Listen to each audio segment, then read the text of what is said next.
بەناوی خوای بەخشندەی میهرەبان خۆشەویستانم زۆر خۆشحاڵ و ئاسوودەم کە لە چوارەم ڕۆژی جەژنی قوربانی پیرۆز بەوەی بەڕێز و خۆشەویست شاد دەبینەوە. خۆشەویستان جارێکتر جەژن لە هەموو لایەک پیرۆز بێ.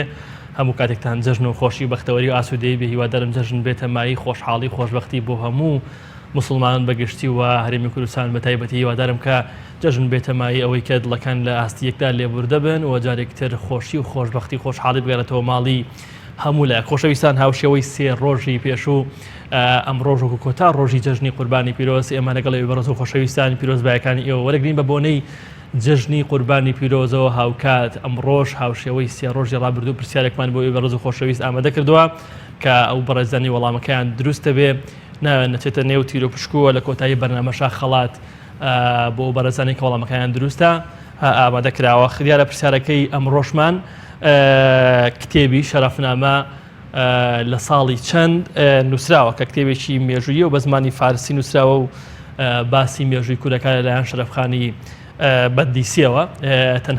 تەنها پرسیارەکەی ئێمە ئەم کتێبە کتێبی شەرەفنامە لە ساڵی چەند نووسراوە. پەیوەندی ئەگەر ئامادە بێ بەڵێ ژیان پەیوەندیەکەم ئامادەیە لە خزمەتتان فەرموو. ئەم کاتەی بەڕێزت ناوی بەڕێزت باشی کاکۆران زۆر سپاس. کاک شەعبانمان لەگەڵ بوو. بەڵێ دەستخۆشی لێ دەکەم و هیوای سەرکەوتن لە تۆ بۆ کارمەندان لەخوادم دووبارە جەژنتان پیرۆز بێ. زۆر سپاس کاک شەعبان. جەژن لە تۆ پیرۆز هەمیشە لە جەژن و خۆشیە بی. کاک شەعبان چوارەم ڕۆژی جەژن لای ئێوە چۆن بەڕێوەچوو؟ چوارەم ڕۆژی وەکو ڕۆژانی باقی ڕۆژانی ڕابردوو پێ دوایە هاتوچۆ و سەردانکردن هەبوو؟ والله الحمدلله سەردان هەبوو لە خۆی بەزیادێ ئەنی کەم بوو ڕۆژی یەکەم و دوم سەردانی باشترە نەکو ڕۆژی سێم و چوارەم سەردانی زۆر کەم بوو. کاک شەعبان سەبارەت بە پرسیارەکەی ئێمە کتێبی شەرەفنامە کە کتێبی شەرەفخانی بەردیسیە لە ساڵی چەند نووسراوە؟ بەڵێ کاکۆران پرسیارێکی قورسە 1843 وەڵا زانیاریشم نییە. 1842 بەڵێ. باشە گیان سوپاس بۆ پەیوەندی. کاکۆران ئەتوانم شیرینیش بەشدار بێ؟ بەشدار بێ لە خزمەتیان. لای منەوە سەلام عەلەیکم. السلام علیکم. وعلیکم السلام شیرین خان. زۆر سپاس خوشکی من سپاس بۆ پەیوەندیەکەت هەمیشە لە جەژن و خۆشییان. سێپارە جەژن لە تۆ لە خانەوادەکەت و لە هەموو کارمەندانی کەناڵی ئاسمانی پەیام پیرۆز بێ ئینشەڵڵا هەموو ڕۆژێکتان هەر جەژن بێ ئینشەڵڵا جەژنی سەرکەوتنی مسلمانان بێ. زۆر سپاس شیرین خان. جەژن لای جەنابێت ئەم چوار ڕۆژە چۆن بەڕێوەچووە پێناسە و واتەکانی جەژن لای تۆ چی؟ الحەمدولله زۆر خۆش بەڕێوە دەچێتن یعنی هەرچەندە ڕۆژی سێم و چوارەم سەردانی کەم بوو بەس الحەمدولله ئەو ڕۆژانی شەر زۆر بوو باشتر بوو یعنی زۆر خۆش بوو. سپاس بخوا. شیرین خان سەبارەت بە وەڵامی پرسیارەکەی ئێمە کتێبی شەرەفنامە لە ساڵی چەند نووسراوە؟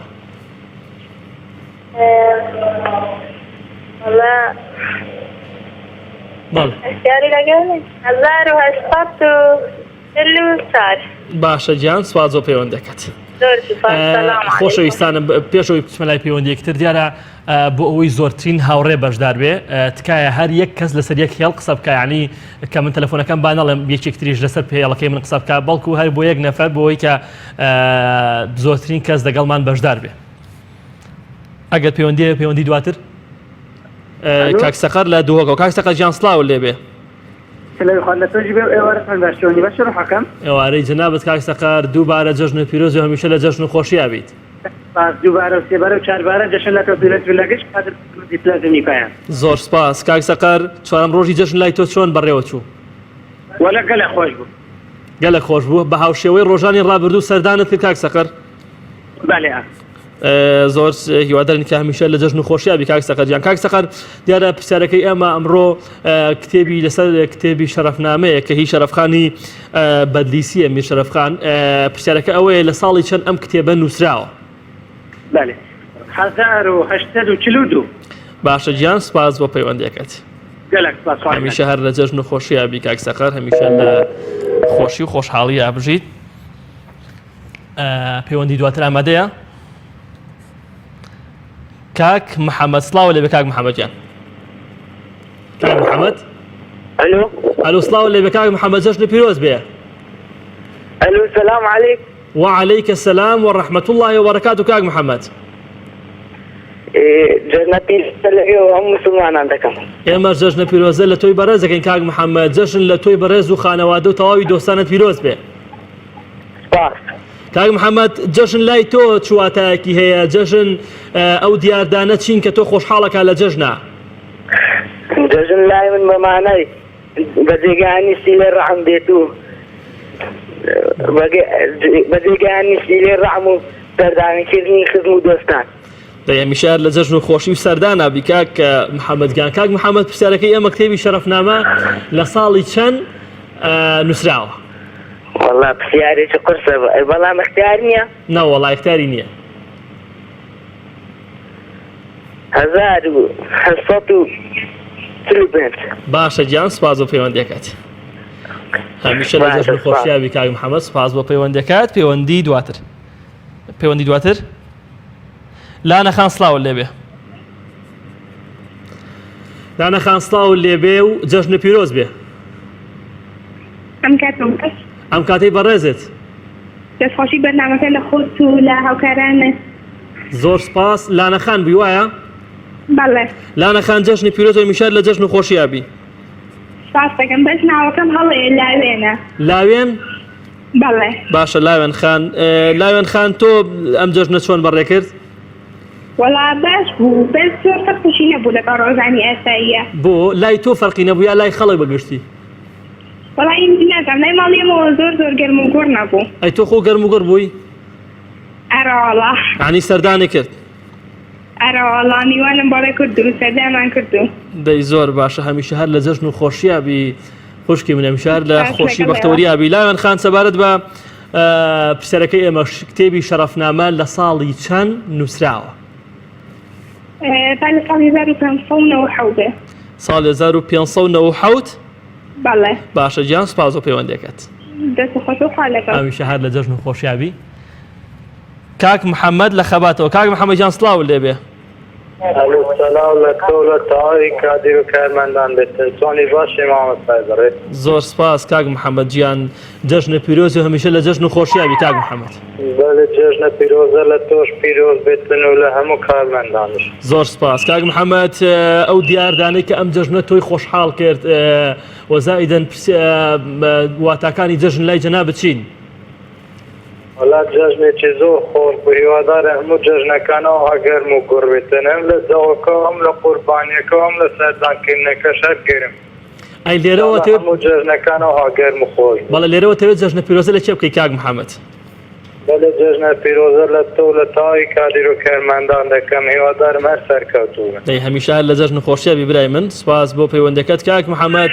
پرسیارەکەی ئێمە کتێبی شەرەفنامە لە ساڵی چەند نووسراوە؟ 1543. 1543. بەڵێ. باشە گیان، سپاس بۆ پەیوەندەکەت هەر لە جەژن و خۆشیابی. زۆر سپاس بۆ کاک محەممەد. پەیوەندی دواتر ئامادەیە؟ ئایا خان سڵاو لێبێ. ئایا خان سڵاو لێبێ و جەژنی پیرۆز بێ.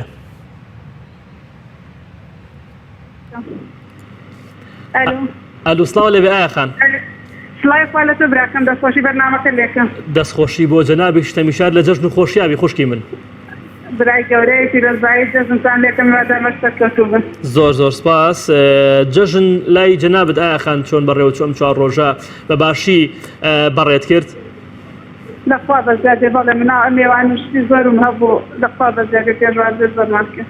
سپاس بۆخوا. قوربانیە باشیشە بای خۆی. بەڵێ لەم جەژنەیە کەس هەبووە ئاشتی بکەیتەوە پێشتر دڵ لێ ڕەجابێ؟ وەڵای من خۆم نابەز یعنی جیرانم هەبوو محاوەلەم کردو بە قسەیان نەکردم و هیچ تەشتی پێوە بێ پێش نیم سەعاتێ محاوەلەم کرد قەنەعەت ناکەم ئاشتۆ بن ئەوە بەڵام و زۆر ناخۆشە هەر محاوەلەیان لەگەڵاتم. یعنی لەم جەژنەیە قەنەعەتت بۆ بەهێنەگرە ئاش بنەوە وانە؟ بەڵێ هەوڵ بدە بەرداوامە بەشکم ئینشەڵا بیتە هۆکارێکی خێر. ئینشەڵا وەڵا هەر قسەی خێرم کردو هەر محاوەلەشیان لەگەڵاتم ترەگەر خۆت تەراتوانیمان بۆ بکە. دەی ئینشەڵا. ئایا خان پرسیارەکەی ئێمە کتێبی شەرەفنامە لە ساڵی چەند نووسراوە؟ 1839. 1839. باشە گیان. باشە گیان، سپاس بۆ پەیوەندیەکەت. هەمیشە لە جەژن و خۆشیابیت. پەیوەندی دواتر؟ پەیوەندی ئەو بەڕێزە داخرایەوە. خۆشەویستان کتێبی شەرەفنامە ساڵی چەند نووسراوە پرسیارەکەی ئێمە دیارە ئەم کتێبە کتێبێکی مێژوویە کە میر شەرەفخانی بەدلیسی بە زمانی فارسی نووسیوێتی و لە ساڵەکانی دواترە کراوە بە زمانی کوردی لەلایەن هەژاری شاعیرەوە. دیارە کتێبێکی بەناوبانگە و باسی مێژووی کوردەکە. شەنگە خان سڵاو لێبێ. شەنگە خان سڵاو لێبێ و جەژنە پیرۆز بێ. باسی جژن خۆش پیرۆز بێ سەرم کەرمەندانی کەناڵ ئەسمانی پێیان پیرۆز بێت. زۆر سپاس. شەنگە خان لێرەوە جەژنە پیرۆزە لە چی ئەەکەیت؟ جژنە پیرۆزە لە سەر لە مسلمانانی هەیەوی کوردستانی خۆشەویست دەکەم. هەمیشار لە جەژن و خۆشیابی. شەنگە خان جەژن لای ئێوە لەو دەڤەری ئێوە چۆن بەڕێوە چوو؟ جەژن گەرم و گوڕی پێوە دیار بوو؟ ئەرەوەڵا گەرم و گوڕی پێوە دیار بوو زۆر لە خۆی گەورە بە زیادە زۆر باشی بەڕێوە چوو. دەی سپاس بەخوای گەورە هەمیشە هەر لە جەژن و خۆشیابن. شەنگە خان پرسیارەکەی ئێمە کتێبی شەرەفنامە لە ساڵی چەند نووسراوە؟ 1942 بێت. باشە گیان سپاس بۆ پەیوەندیەکەت. زۆر سپاس دەکەم خوارد لەگەڵ بێت. هەمیشە لە جەژن و خۆشیابی خوشکی من خوارد لەگەڵ. پەیوەندی دواتر کاک شوان سڵاو لێبێ. باسی بەڕێزم. زۆر سپاس کاک شوان گیان. جەژنی پیرۆز میشە لە جەژن نابی. جەژنی خۆشتان پیرۆز بێت. سەلام خوارد لە جەژن نابی. زۆر سپاس. کاک شوان تۆ پێناسەت چییە بۆ جەژن؟ وەڵاهی جەژنەوە بۆنە یەکە تایبەتە بە موسڵمانان و پیرۆز بێت لە هەموو دەری کورد و پێشمەرگە و باتاکێ کوردستان.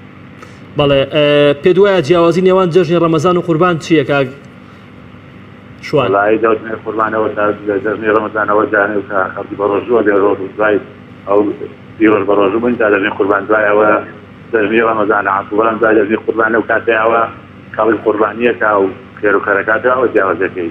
ڕاستە بێگومان هەمیشە هەر لە جەژن و خۆشیابی کاک شوانکیان. سەبارەت بە پرسیارەکەی ئێمە کتێبی شەرەفنامە لە ساڵی چەند نووسراوە؟ 1597. باشە گیان سپاس بۆ پەیوەندەکەت. هەمیشە هەر لە جەژن و خۆشیابی. کاک عەبدوڵڵا گیان سڵاو لێبێ.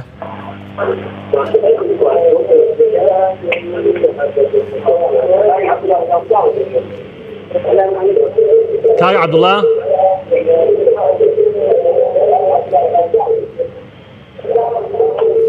سلام علیکم. عەلەیکە سەلام کاک عەبدوڵڵا گیان. ئەگە بتوانیت لە تەلەفۆنەکەەوە گوێ لە من بگری سپاس دەکەم.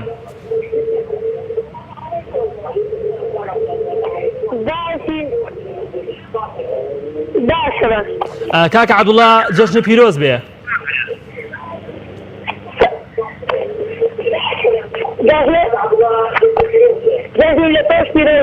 زۆر سپاس.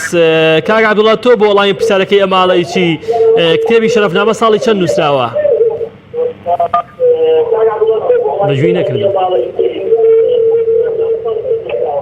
1920. باشە گیان سپاس بۆ پەیوەندەکەت.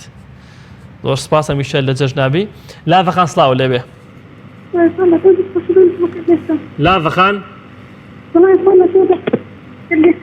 سڵاوی خوا لە تۆ دەنگت کەمێک بەرزکەیتەوە. سڵاوی خوا لەبێ جەژنە پیرۆز بێ. زۆر سپاس. لاڤەخان لێرەوە پیرۆزبایی لە شیەکەی بۆنی جەژنی قوربانەوە؟ هەمیشە هەر لە جەژن و خۆشیابی خوشکی من. لاڤەخان سەبارەت بە پرسیارەکەی ئێمە کتێبی باشە گیان سپاس بۆ پەیوەندەکەت. هەمیشە لە جەژن و خۆشیابی. کاک سەفوان لە ئاکریەوە. کاک سەفوان گیان سڵاو لێبێ. زۆر سپاس کاک سەفوانی بەڕێز. جەژن و پیرۆز هەمیشە لە جەژنابی. زۆر سپاس. کاک سەفوان پێناسەی جەژن لای جەنابەت چییە جەژنی قوربان؟ جەژن ڕۆمانە ئەو دەچم باشی خەڵک سەردانە ئێک دوو بکەن بۆ نمونە دوو کەس دلێوان گەل ئێک هیچ یعنی ڕۆژە جەژنی چنە دەر ئێک گەردن ئازاری ئێک ئەکەن و ئاش بنەبە گەل ئێک. بێگومان. ئەی لێرەوە پیرۆزبایی لە چیەکەی کاک سەفوان؟ بەڵێ پیرۆزبایی لە چی ئەەکەی بۆنی جەژنەوە؟ پیرۆزبایی ئەوە بکەم هەنگەستا کەسێن پیرۆزبایی هەمی مسلمانە جیهانی کوردستان تایبەتی بکەم دەرکەوتن. هەمیشە هەر لە جەژن و خۆشیابی کاک سەفوان گیان. کاک سەفوان پرسیارەکەی ئەمە کتێبی شەرەفنامە لە ساڵی چەند نووسراوە؟ 1597 تا 599. ساڵی 1000 و چەند؟ 1597. باشە گیان، سوپاس بۆ پەیوەندیەکەت. هەمیشە هەر لە جەژن و خۆشیابی. ژینۆخان لە سلێمانیەوە. ژینۆخان سڵاو لێبێ و جەژنی پیرۆز بێ. ئەم کاتەوە باش جەژنی خۆشتان پیرۆز بێ. زۆر سپاس. ژینۆخان زان پەیوەندەکە داخرایەوە کاک زوبێر؟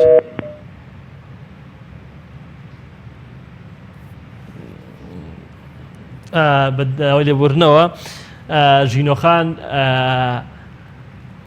پەیوەندەکەی داخرایەوە داوای لێبوورنی لێ یەکەین. هیوادارین کە جارێکتر بتوانێت پەیوەندیمان لەگەڵ ئاساس بکاتەوە وە قسەی خۆی بکە، وەڵامێکمان پێ بدا لەسەر کتێبی شەرەفنامە کە لە ساڵی چەند نووسراوە و دیارە وەکو ئاماژەمان پێدا لەلایەن شەرەفخانی بەدلیسیەوە نووسراوە کتێبەکە و باسی مێژووی کوردەکە کە کتێبەکە بە زمانی فارسی نووسراوە. کاک هەرێم سڵاوە لێبێ. ئەلۆ سڵاو ئێوارەت باش. ئێوارەی جەنابەت کاک هەرێم گیان، جەژنی پیرۆز و میشە لە جەژنابی. سپاس لێوەش پیرۆز بێت. زۆر سپاس. کاک هەرێم جەژن لای تۆ پێناسەی چییە؟ لە جەژنە هەستت چۆنە بەرامبەر بە خزم و کەسوکار و خەڵکی؟ هەستێکی زۆر باشمانە الحەمدولله لە جەژن سەردانی کەسوکار و خزم و کەسوکارەکانمان کردووە. الحەمدولله بەشتەکەشێکی زۆر ئارام بەڕێوەچوە. هەمیشە هەر لە جەژن و خۆشیابی کاک هەرێم گیان. کاک هەرێم لەم جەژنەیە کەسە بۆ ئاشتی بکەیتەوە پێشتر دڵ لێ ڕەنجابێ؟ الحەمدولله خوا بەزاتای سەر لە کەس دڵم نەڕەنجایە. سوپاس بەخوا. هەمیشە هەر لە ساغ و تەندروست باش و هەمیشە لە جەژنابی. کاک هەرێم گیان، پرسیارەکەی ئەمە کتێبی شەرەفنامە لە ساڵی چەند نووسراوە؟ شەرەفخانی بەدلیسی نووسێتی؟ شەرەفخانی بەدلیسی نووسێتی، بەڵێ. تۆزێ هاوکاری مەم کە وەڵای نازانم. وەڵی ئاسانکاری نییە کاک هەرێم گیان. لە ساڵی 1500ەکانە یانی 800ەکانە. ئەوەشیان ناتوانم بڵێم. وی لە ماوەی 3 ساڵ نووسیدێتی 1597 تاکو 1599. ئەم ساڵی کە ئێمە دیاریمان کردو لەم ساڵەیە کتێبەکە بە تەواوی تەواو بۆ مامۆستا هەرێم، یعنی کتێبەکە بە تەواوی نووسراوەتەوە. 1599 بێ. باشە گیان، سوپاس بۆ پەیوەندیەکەت. هەمیشە هەر لە جەژن و خۆشیابی کاک هەرێم. کاک کامەران لە چەمچەماڵەوە. کاک کامەران گیان سڵاوە لێبێ. سڵاو لە خۆتی بەڕێزم. زۆر سپاس کاک کامەران. جەژن پیرۆز و میشار لە جەژن و خۆشیابیت. جەژن لە خۆتان پیرۆز سەرجەم کارمەندە بەڕێزەکانی پێیان پیرۆز بێت. زۆر سپاس. کاک کامەران، هەمیشە هەر کامەران و خۆشبەخت بی لە چەمچەماڵ جەژن چۆن بەڕێوە چوو؟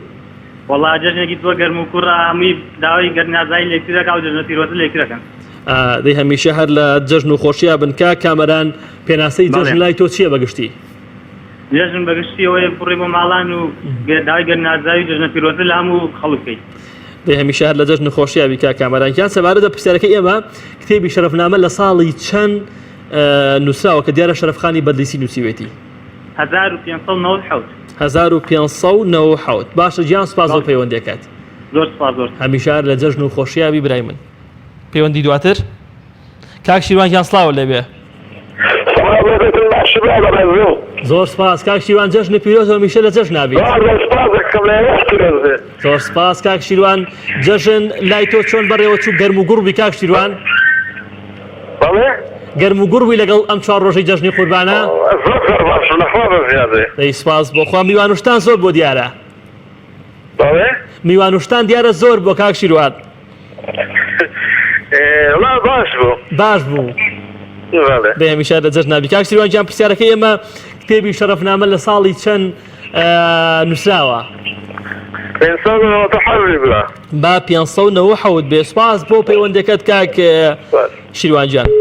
سپاس بۆ کاک شیروان کە لەگەڵمان بووی. پەیوەندی دواتر ئامادەیە؟ دایکی ئیسلام لە هەولێرەوە. دایکی ئیسلام سڵاوە لێبێ.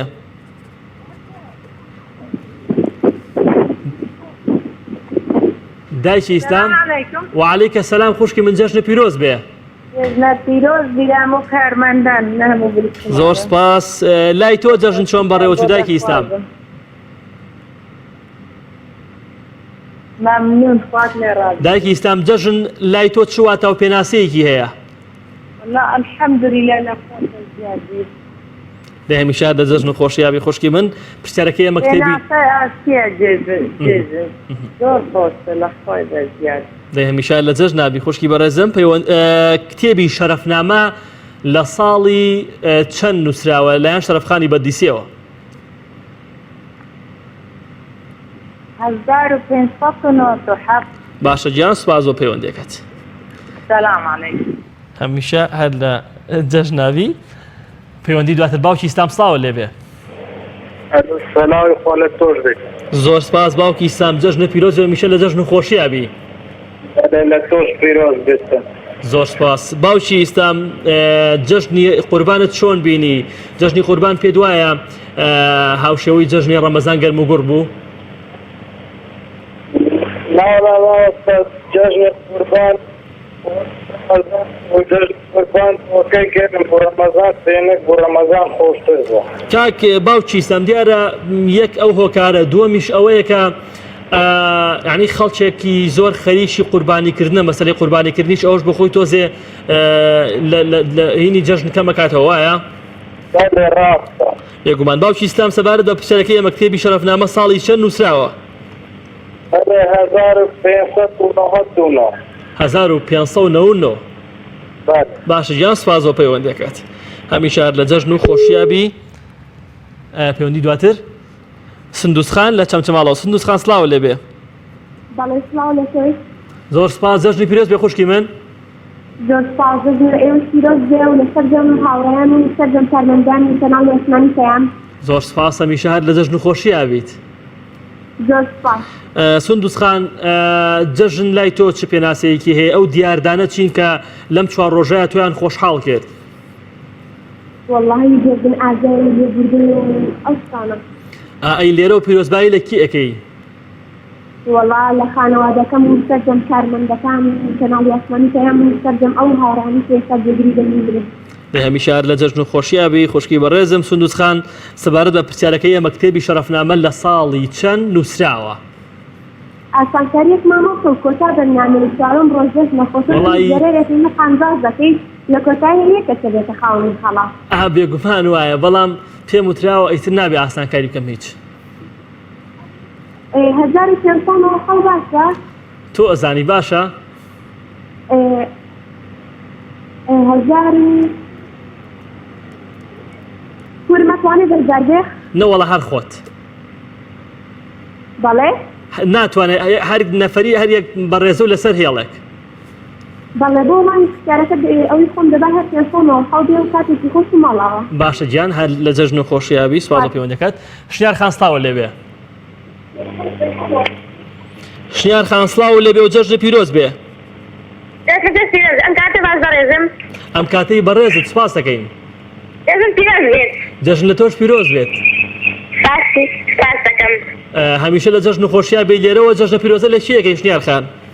وڵا لەسەر جەم کارمەندانی هەرێمی کوردستان لەسەر پیرۆزیان لە دەکەم بە ئێوەش. هەمیشە لە جەژنابی ئەم جەژنە میوانتان زۆر بوو یان چوون بە سەردانیکردن؟ بەس لە ماڵەوە بووم. بەس لە ماڵەوە بوو یعنی ئەم هیچ نەچی بۆ هیچ شوێنێک؟ ناوەڵا. هەمیشە لە جەژن و خۆشییابی شیاخان سەبارەت بە پرسیارەکەی ئێمە کتێبی شەرەفنامە ساڵی چەند نووسراوە؟ 1832. باشە گیان سوپاس بۆ بەڕێزت هەمیشە لە جەژن و خۆشییابی. کامۆ لە چەمچەماڵەوە کامۆ سڵاو لێبێ. سڵاو لێبێ و جەژنشی پیرۆز بێ. جەژن لە تۆی بەڕێز پیرۆز کامۆ گیان هەمیشە لە جەژن و خۆشییابیت. ڕاستەکەم جەژن لە تۆ لەو برای بەشی پەیوەندەکانت سەرجەم بینەرانی کەناڵی پەیام پیرۆز دەکەم. زۆر سپاس کامۆ جەژنی قوربانت چۆن بینی؟ وڵا سپاس بۆخوا بەش بە حاڵی خۆم بە جەژنێکی زۆر گەرم و گوڕ و میوانێکی زۆر سەردانی ماڵەخردنێکی زۆرشماندی سپاس بۆخوا. دەی سپاس بخوا کامۆ هیچی خۆش هەبوو لەم جەژنەیە بەسەرت بێ بۆمان باس بکەی؟ وەڵاهی هیچی وا نەبووە بەڵام هەر نوختێکان لەسەرەوە بۆ کەم هەڵێ جارێکیان ئافرەتێ قوربانیەکە بەکارەی قەسا بڵێ ئەمە پێشکەشە بە خێری پولم بێ لە ئەڵمانیا و خاڵم لە بەریتانیا و چێ و ئەو ژەڵە تۆ قوربانیەکە یان گۆرانی داواکراوە دەستەکانە خۆش بێ دەستی خۆ لە کاکامۆژیان سپاس بۆ بەڕێزت کاکام و پرسیارەکەی ئێمە کتێبی شەرەفنامە ساڵی چەند نووسراوە بەڵێ مەبەستەوەکەی بە فارسی نووسراویان کەی وەرگێڕاوە نانا ئێمە ئەوە ئازاین کە لە ساڵانی زۆر دواترە ینی لە ساڵی 1970کانەوە ژەڕاوەتەوە سەر زمانی کوردی بەڵام من پێم پرسیارەکە بەم شێوەیەکەی کتێبەکە تەواو کرا و نووسراوە لە 1533 نووسرا بۆ 1599 تەواو کراوە لە ساڵی چەند تەواو کراوە 1599 باشە گیان سپاس بۆ پەیوەندەکەت کاکامۆژیان هەمیشە لە جەژن و خۆشیابی یوسراخان لە چەمچەماڵەوە یوسراخان سڵاو لێبێ السلام عليك. عليك السلام خوشكي من جەژنە پیرۆز و هەمیشە لە جەژنابی جژنی ئەوش پیرۆز بە زۆر سپاس ئینشەڵا ئێوەش هەمیشە لە جەژن و خۆشیابن زۆر سپاس یوسراخان جەژن پێناسەیەکی هەیە لای تۆ ئەو دیاردانی کە لە جەژنە ئایبینی و تۆ دڵخۆشەکە چین وەڵا بێگومان جژن خۆشی خۆی هەیە لەلای هەمووشمان خۆشە و یەکێک لە دیادە خۆشەکانی گەزن ئازادیە و ئەوەیە کە هەموو خزم و کەس و کارەکانیان بۆ ماڵێتە ئەوانە زۆر خۆشن لە جەژنە دەی هەمیشە هەر لە جەژن و خۆشی و بەختەوەریە بژین ئینشاءالله یوسراخان بێ زەحمەت لە چەمچەماڵانی لە ئازانم پیانوتم لە سلێمانیەوە لەگەڵمانی دەست خۆش وەڵامی پرسیارەکەی ئێمە لای تۆ چییە کتێبی شەرەفنامە ساڵی چەند نووسراوە با 1597 1597 سپاس بۆ پەیوەندیەکە تەربژیت هەمیشە لە جەژن و خۆشیابی خوشکی من ژینۆخان پێم وایە جارێکتر هاتەوە سەر هێڵ ژینۆخان سڵاو لێبێ و جەژنی پیرۆز بێ سڵاو کاک گۆران جەژنی خۆشتان پیرۆز بێ زۆر سپاس خۆشحاڵم کە جارێکتر توانیت پەیوەندیەکە وەرگریتەوە هیوادارین هەمیشە لە جەژنابی زۆر سپاس دەست ناوەکەم خەڵەتە ناو چییە ڤینۆس ڤینۆس بەڵێ بەڵێ زۆر باشە ڤینۆس خان چوارەم ڕۆژی جەژن لای تۆ چۆن ڕۆی هەڵا عیبی نەبوو عیبی نەبوو هەمیشە لە جەژن و خۆشی بەختەوەریابی ئینشەڵا کتێبی شەرەفنامە ساڵی چەند نووسراوە ڤینۆس خان لە چواری هەشتی 1597 چەند ئەدی بیڵێرەوە چواری هەشتی 1597 باشە گیان سوپاس بۆ پەیوەندیەکەت هەمیشە لە جەژن و خۆشیابی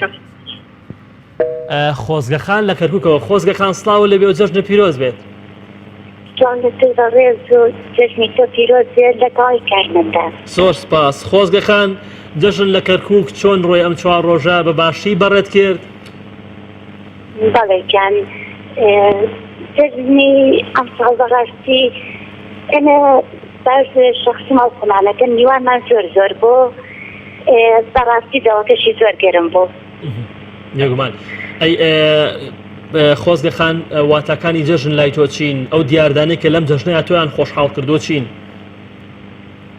وەڵایی جژن ڕۆژێکی پیرۆزە تایبەتە بە گەردن ئازایی کە ئەوە می خۆشحاڵ کرد بەڕاستی میوانێکی زۆرمان هات بەڕاستی جژنێکی خۆش هەمیشە هەر لە جەژن و خۆشی و بەختەوەریابی ئینشاءالله خوشکی من پرسیارەکەی ئەمە کتێبی شەرەفنامە لە ساڵی چەند نووسراوە بەڵێ گیان وەڵایی هەرچەند زانیاری نەستەرنێتە 1597 بێت باشە گیان سپاس بۆ پەیوەندیەکەت هەمیشە لە جەژن و خۆشیابی زۆر سپاس کاک یوسف لە بەردەڕەشەوە کاک یوسف گیان سڵاو لێبێ ئەم کاتت باش ئەم کاتەی کاک یوسفی بەڕێ سەر لێرەوە تا بەردەڕەش ئێمە پیرۆزبایی جەژنە لێەکەین سڵاو ڕێز لە خەت بەردەڕەشەوە تاک و ئێوە خۆشەویستەکەت زۆر سپاس کاک یوسف چۆن ئەم چوار ڕۆژەی جەژن قەدر و ڕێزت لێگەێت وەکو خۆی توانیت ئیحتیمامی پێ بدەیت توانیت کە بە باشی بەڕێ بکەی حەمی لە پشتیوانی خۆی گەورە زۆر باش بوو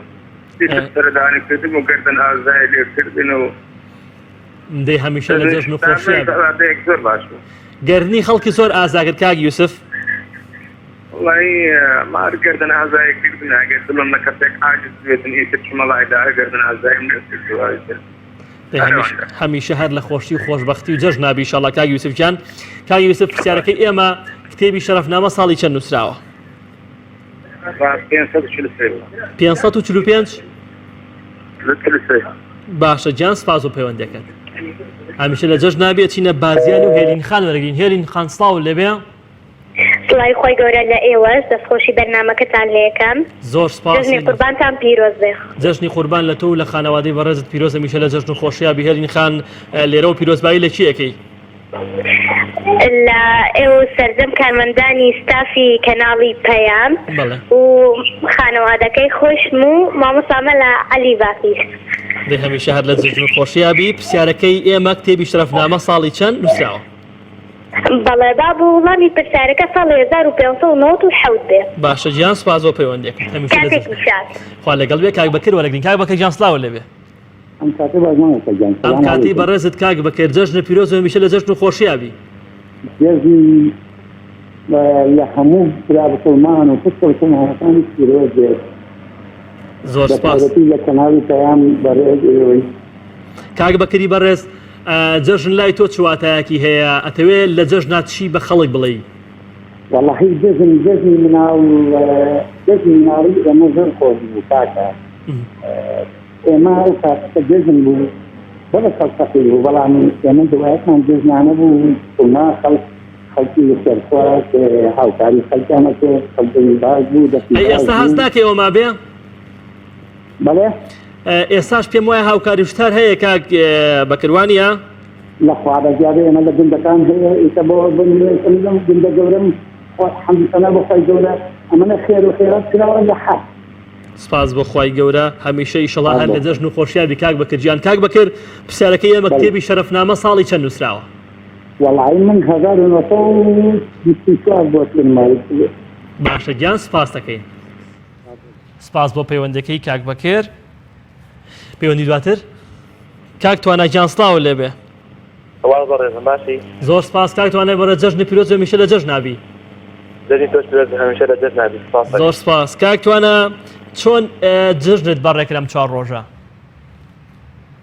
ئەم جەژنێکی زۆر خۆش بوو بە خێر خۆشی سپاس بخوا کۆتایی هات و سپاس بخوا قوربانیمان تیا کرد و پەیوەندی کۆمەڵاتیمان تیا وەکو بڵێ سەردانی خزم و دۆستانمان کرد سپاس بخوا بەڕاستی جەژنێکی زۆر خۆش هەمیشە هەر لە جەژن و خۆشی خۆشحاڵیابی کاک توانای گیان کاک توانە پرسیارەکەی ئەمە ئەوەیە کتێبی شەرەفنامەکە لەلایەن میر شەرەفخانی بەدلیسیەوە نووسراوە ساڵی چەند نووسراوە؟ بەڕای من ئەو هینە ساڵی 1597 باشە گیان سپاس دەکەین هەمیشە لە جەژنابی کاک توانە زۆر سپاس بۆ کاک توانە ژیان خان لە سلێمانیەوە ژیان خان سڵاو لێبێ وای خۆش لە تۆ دەبڕێتم زۆر سپاس جەژنی پیرۆز بێ ژیان خان هەمیشە لە خۆشی و خۆشبەختیا بیت زۆر سپاس جەژنیەوەش پیرۆز بێ لە ستافەکەتان دەستخۆشیتان لێ یەکەم زۆر سپاس ژیان خان جەژن لای تۆ ئەم 4 ڕۆژە چۆن بەڕێت کرد توانی دۆکو خۆی گرنگی پێ بدەی؟ وەڵا عیبی نەبوو باش بوو یان زۆر باش بوو؟ باش بوو زۆری واشنە دەی هەمیشە لە جەژن و خۆشیابی ژیان خان کتێبی شەرەفنامە لە ساڵی چەند نووسراوە؟ بە 1597 بێ ساڵی 1597 بەڵێ باشە گیان هەمیشە لە جەژن و خۆشیابی خوشکی زۆر سپاس لەگەڵ لێوەیە خۆتان لەگەڵ زۆر سپاس کاک محەممەد لە خەلیفانەوە کاک محەممەد گیان سڵاوە لێبێ زۆر سپاس کاک محەممەد جەژنە پیرۆز پێ و هەمیشە لە جەژن و خۆشیابی کاک محەممەد زۆر سپاس کاک محەممەد لە جەژنات چیمان پێڵی پەیامی تۆ چییە؟ داوی پیرۆز ئاڕاستەی هەموو کەناڵی پەیام دەکەم هەموو دەی هەمیشە لە جەژن و خۆشیابی کاک محەممەد ئەو دیاردانە چی بوون کە لەم 4 ڕۆژەیە تویان خۆشحاڵ کرد؟ وەڵی ئەوەی کە خۆشحاڵیکردنەوە کە قوربانیەشی زۆر کرا یعنی خێرێکی زۆر کرا خەڵک زۆر سوودی لەو قوربانیە دەبینی کە ساڵانە دەکرێت لە غەلیفان و لە گەوروان هەموو ناسەکانی زۆرە دەی هەمیشە لە جەژن و خێر و خێرات و خۆشیابن کاک محەممەد گیان پرسیارەکەی ئێمە کتێبی شەرەفنامە لە ساڵی چەند نووسراوە؟ لە ساڵی 1924 وڵات تۆ وەزانی هەزار کاک محەممەد گیان کۆتا وەڵامان بیتێ 1924 باشە گیان کاک محەممەد گیان سپاس دەکەین هەمیشە لە جەژن و خۆشیابی پەیوەندی دواتر تانیاخان لە چەند چماڵەوە تانیاخان سڵاو لێبێ لافای گەورە لە توش زۆر سپاس تانیاخان جەژنە پیرۆز بێ هەمیشە لە جەژن و خۆشیابیت جێژن خۆتیش پیرۆزی هەر لە خۆشیەوی ئینشەڵڵا زۆر سپاس جەژنە بێ تانیاخان ئەم 4 ڕۆژەی جەژن لە چەمچەماڵ چۆن پێشوازیتان لێ کرد چۆن بەڕێتان کرد وەڵا لەخوا بەزیادیە جژنێکی زۆر گەرمەگۆڵ و خۆش بوو دەی میوانداریمان کرد و میوانمان هاتوو دەی سپاس بخۆ هەمیشە هەر لە جەژن و خۆشیە بن خوشی بەڕێزم تانیاخان سەبارەت بە پرسیارەکەی ئەمە کتێبی شەرەفنامە ساڵی چەند نووسراوە 1597 باشە گیان سپاس و پەیوەندەکەت هەمیشە لە جەژناوی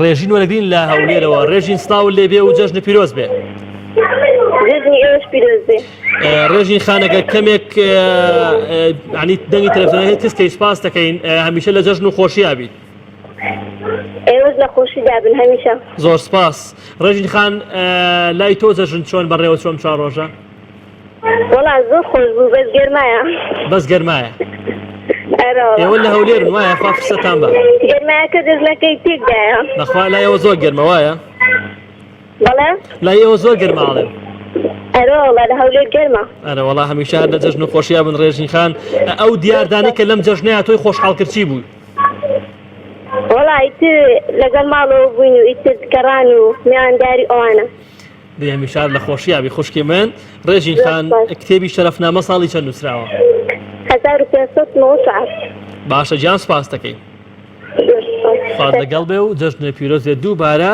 ئەچینە کەرکووک و دالیاخان دەبین دالیاخان سڵاو لێ بێ سلام علیکم عەلەیکە سەلام خوشکی من جەژنە پیرۆز بێ جەژن خۆتیش پیرۆزێ هەمیشە هەر لە جەژن و خۆشییا بیت سپاس بۆ جێژ دالیاخان جەژن چی واتایە گەێنێ لای تۆ پەیامی تۆ چیە لە جەژنە جەژن بۆ کراوە گەدن ئازایی لە خزم بکەین و گەدن ئازایی بکەین و سەدا خزم بکەین و بێگومان هەمیشە هەر لە جەژن و خۆشییا بیشاڵە کتێبی شەرەفنامە پرسیارەکەی ئەمە کتێبی شەرەفنامە ساڵی چەند نووسراوە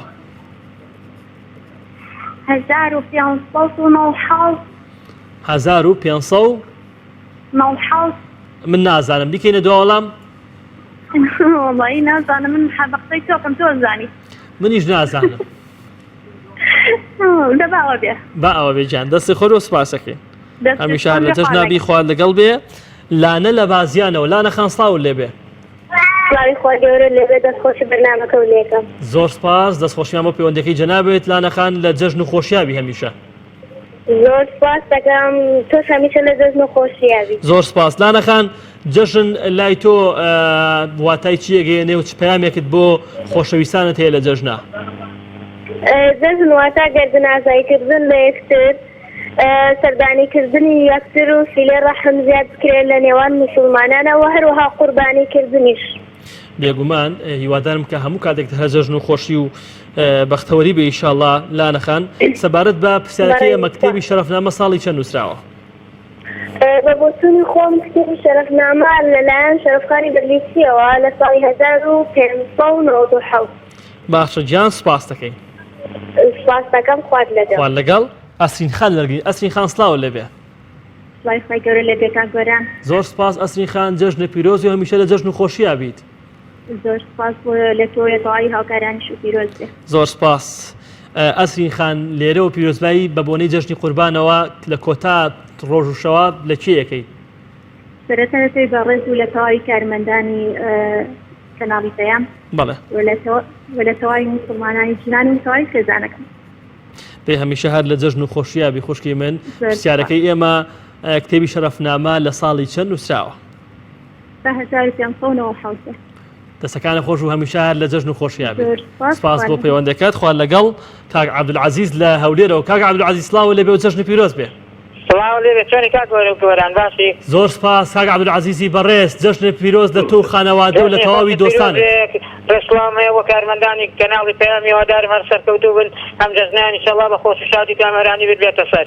زۆر سپاس کاک عەبدولعەزیز لە هەولێر جەژن لای تۆ چۆن گوزەرا جەژن توانیت بەباشی گرنگی پێ بدەیت توانی سەردان بکەی بەڵێ وەڵی زۆر بە گەرمگۆڕی بوو باش و بەس تۆزێ گەرماکە تۆزێ لە خەڵکەکەی تێکدا بوو ئەتر خەڵکەکە مەشغوڵی قوربانیکردن بوون و ئیتر باش بوو یعنی بەباشی بە خۆشی کامەرانی خۆشکە جەژن نەزانی چۆنەکە گۆران جەژنەوەیە کە ئەنی ئاشتی و ئاشتەواییە یعنی سلەی ڕەحم بەجێگەیاندنە يعني ئەوە شتانە زۆر پیرۆز و سنەتێکی پێغەمبەر صلی الله عليه وسلم. بێگومان کاک عەبدولعەزیز من قەناعەتێکم هەیە یعنی بە تایبەتی بۆ دراوسێ و شت ناڵێم بەڵام بۆ خزم و دۆست یعنی ئینسان خۆی تا چەند ئیجتیماعی بێت تا چەند کۆمەڵایەتی بێ ئەوەندەش خەڵک بەرامبەری وابێ یعنی چەند کۆمەڵایەتی بە بەو شێوەیە خەڵک سەردانیەکە یعنی زۆر خەڵک بۆ نمونە باسی ئەوە کاڵێ جەژن سارد و سڕێ هەشتێ ڕەنگە خۆی زۆر تێکەڵ نەبێ ئەگەر تێکەڵ بێ بێگومان بەردەوام ماڵی قەرەباڵغە بێ.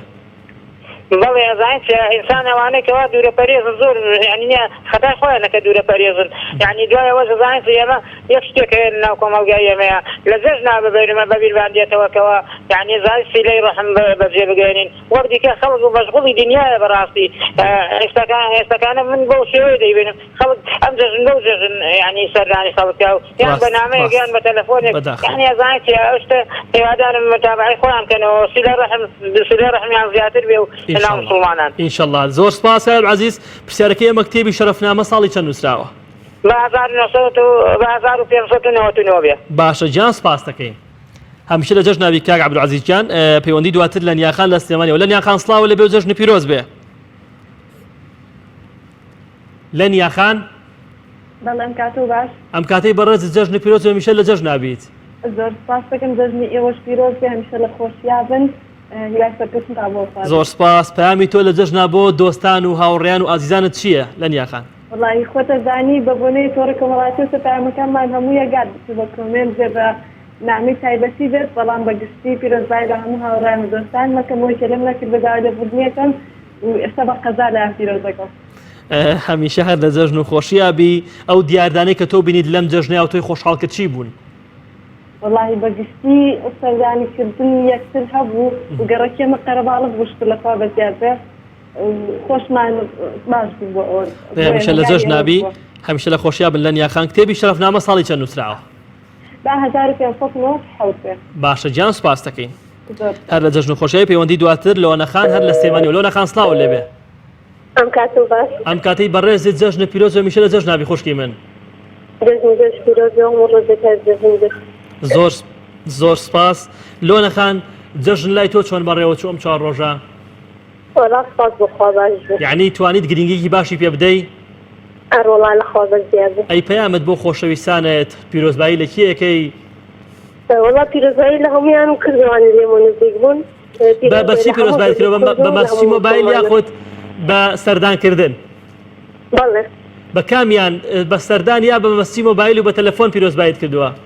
بەسەردانکردن ئەهدەی دەستی خۆش بێ هەمیشە لە جەژن و خۆشیابی لۆنەخان پرسیارەکەی ئێمە کتێبی شەرەفنامە ساڵی چەند نووسراوە؟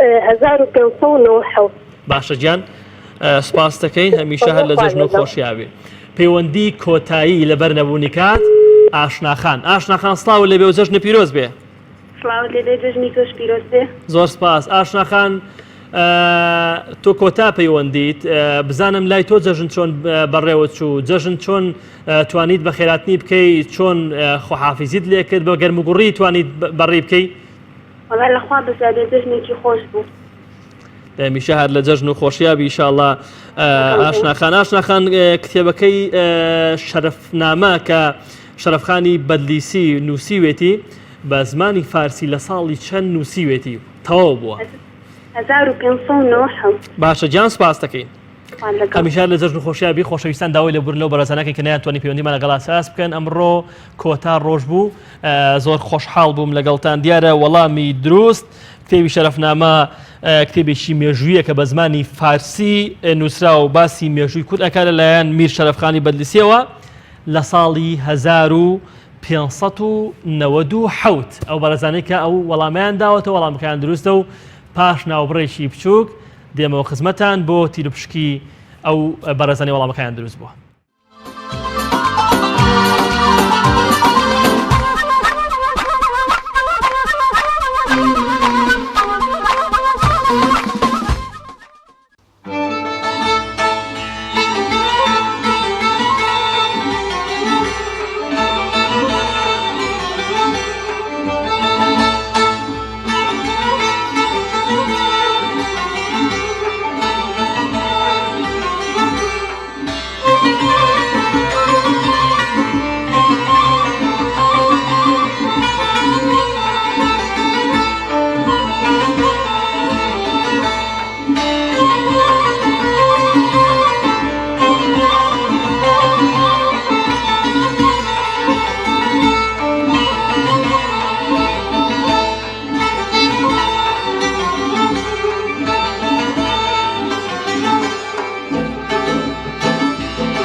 هو باوانو ای گن توبی خیالومی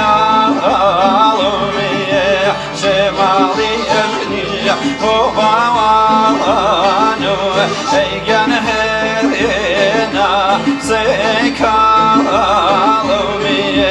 نیم شوما هو باوانو ای گن شمال جکوه آمد الوشی هو باوانو ای گن بلکو من دوه آمد الوشی هو باوانو ای گن بلکو من دوه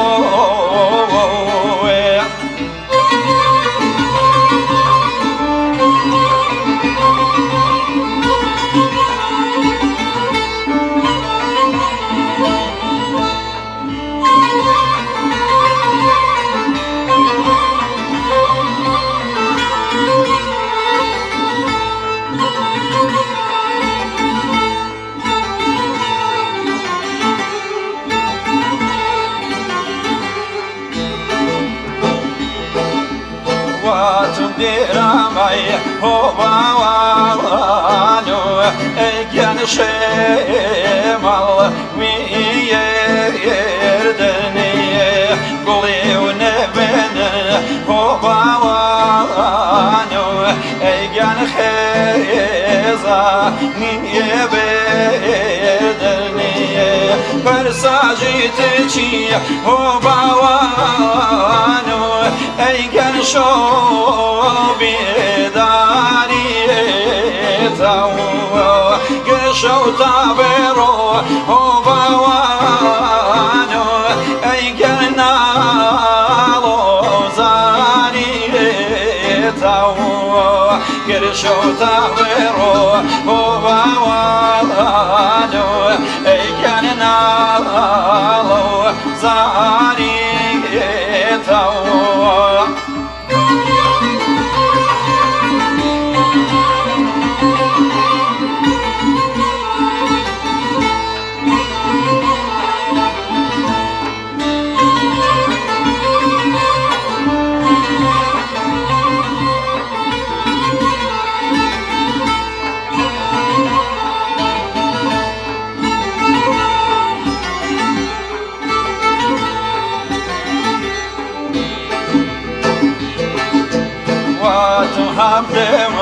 هو باوانو ای گن شینو زاری یاو شریک و شوا هو باوانو ای گن شومی داری یاو و شاشو نالی هو باوانو ای گن شو سحر کردی فینگولی ریزی هو باوانو ای گن خیزانی بردی فینگولی ریزی هو باوانو ای گن خیزانی بردی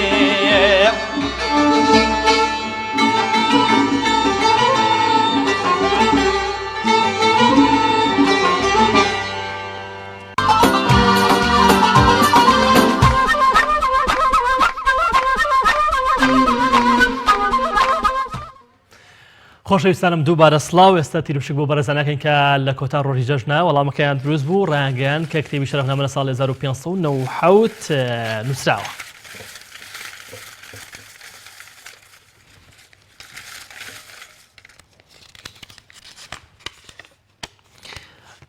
خەڵاتی ئەمڕۆمان بۆ بەڕێز کاک شیروان لە قەزای خەبات. کاک شیروان پیرۆزبایی لەکەین کە بووە خاوەنی خەڵاتی کۆتا ڕۆژی جەژنی قوربان. کاک شیروان داوای دەکەین کە پەیوەندی بکە بە ژمارە تەلەفۆنی 1950 155 28 85 1950 155 28 85 بۆ وەرگرتنی خەڵاتەکەی. خۆشەویستانم زۆر خۆشحاڵم کە تا ئەم کاتە لەگەڵی بەڕێز و خۆشەویست بم. سپاس کە ئەم چوارشەوەی جەژن لەگەڵمان بوون. هاوکارانم زۆر ماندوو کرد، هیوادارم کە هەمیشە سەرکەوتوو بن.